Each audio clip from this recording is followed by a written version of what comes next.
Una persecución luminosa, con el padre Rodrigo Miranda, sacerdote misionero del Instituto del Verbo Encarnado.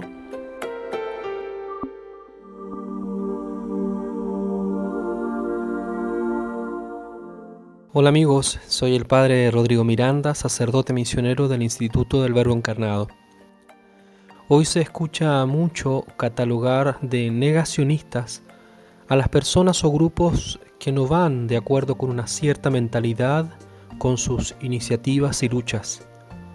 Se usan las diversas plataformas sociales y medios de comunicación para catalogarlos de personas con falta de realismo, poco científicos, poco empáticos, rígidos, cerrados y muchos epítetos más.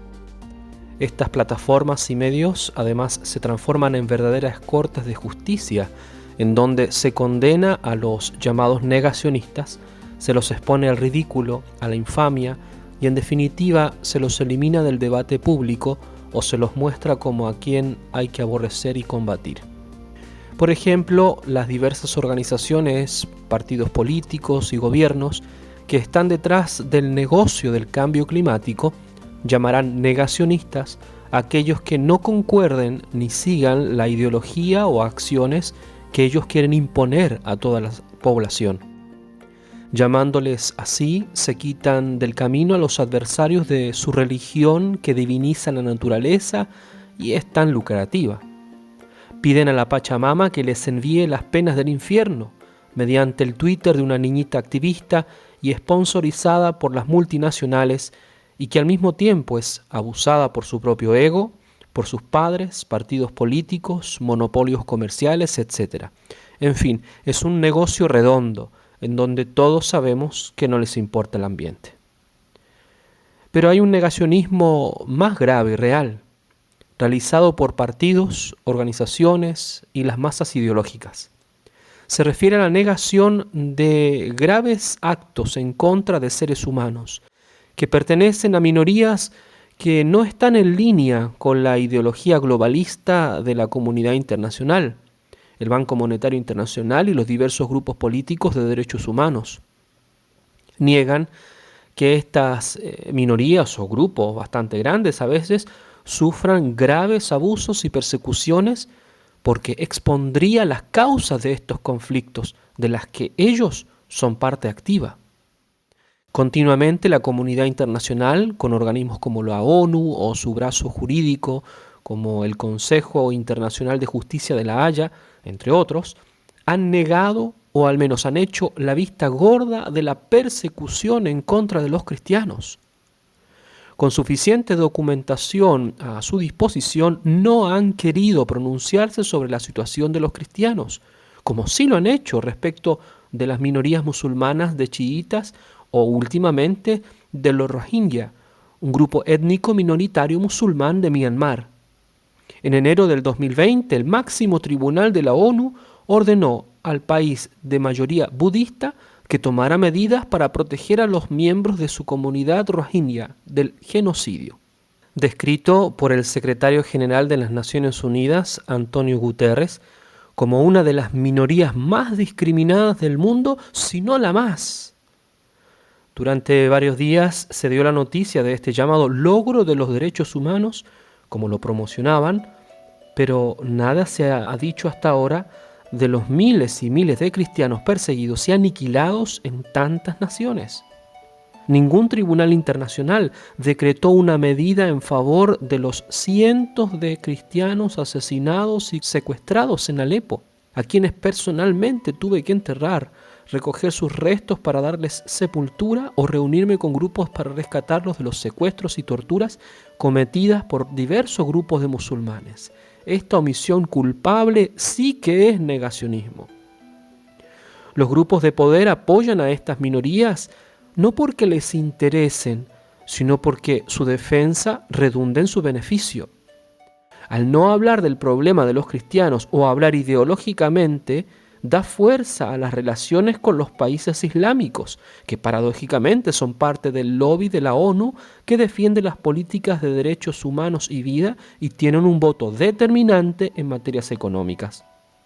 Al final del encuentro sostenido en la sede de las Naciones Unidas en Nueva York, en el año 2016, nos dijeron a quienes fuimos llamados a testimoniar sobre la persecución contra los cristianos perpetrada por diversos grupos islámicos, que no había pruebas suficientes para decir que aquello que ocurría en nuestras comunidades cristianas pudiera ser llamado una persecución, ni menos catalogarlo como un genocidio, y que por lo tanto no se podían tomar todas las medidas políticas, económicas y militares para ir en ayuda de este grupo religioso. Sin embargo, en ese mismo evento se empujaron todas las medidas posibles para poner en el tapete el caso de los yazidíes y darles toda la ayuda posible. Recordemos que el ejército americano hizo toda la publicidad a disposición para que se viera que estaban ayudando a los yazidíes que huían del villano que ellos mismos crearon, el Estado Islámico. Se habló inmediatamente de genocidio contra esta minoría del norte de Irak. Esta bandera de defensa de las minorías les servía a los grupos de poder para imponer con más fuerza la dialéctica entre un Islam bueno y pacífico y uno falso supuestamente encarnado en el Estado Islámico. Los negacionistas de la ONU no dijeron nada de los miles de cristianos que tuvieron que dejar todo cuando entraron los diversos grupos de musulmanes en Mosul, arrasando con todo, hecho que ocurrió tan solo 2 días antes de lo ocurrido con los yazidíes. Una vez más, fue negada la realidad de aquello que se vive a diario en diversos países de la región y durante muchos años. Con muchas personas y organizaciones hemos tratado por todos los medios de mostrar la realidad y conseguir ayuda, pero sin embargo la ideología estacionada en diversas esferas niega el problema y por lo tanto cualquier acción que vaya en beneficio de esas minorías. A esto sí que se le puede llamar negacionismo. De todos modos, sabíamos las razones de fondo por las cuales no se podía catalogar de genocidio, por ejemplo, a lo que está ocurriendo con los cristianos. La ONU y todas las organizaciones de derechos humanos no pueden hablar del cristianismo perseguido, ya que no se puede ser juez y parte de un problema.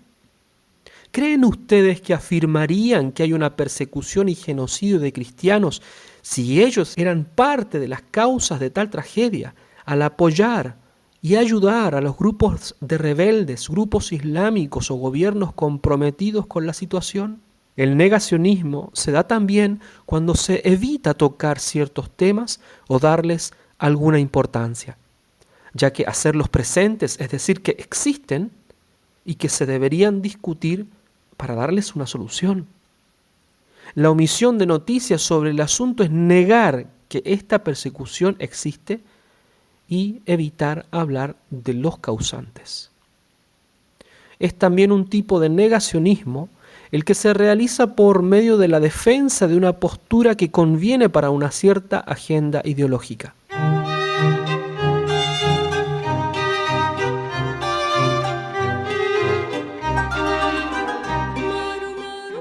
Por ejemplo, me sucedió en la Universidad Católica de Burgos, al finalizar una charla a la que me habían invitado para dar testimonios sobre los cristianos perseguidos. Traté de ser bastante austero respecto de las causas de la persecución y los grupos involucrados, porque quería que quedara más el heroísmo de los cristianos que la coyuntura política.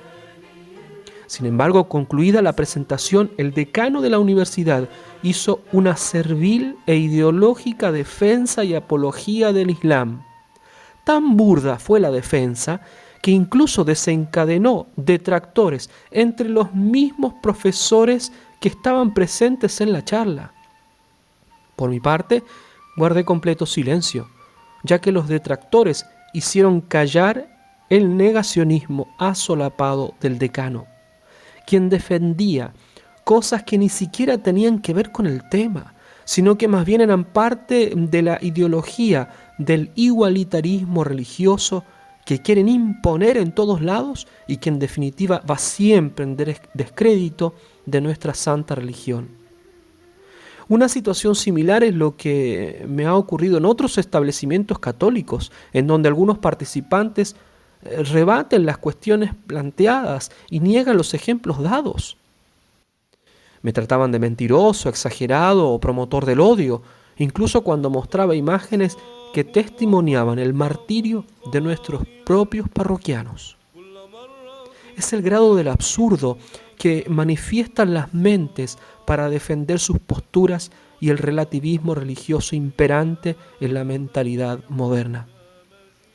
Las personas que se oponían, sean estos profesores, expertos, obispos, curas, monjas o catequistas, etc., generalmente no contaban con los rudimentos básicos para entender el problema de modo serio.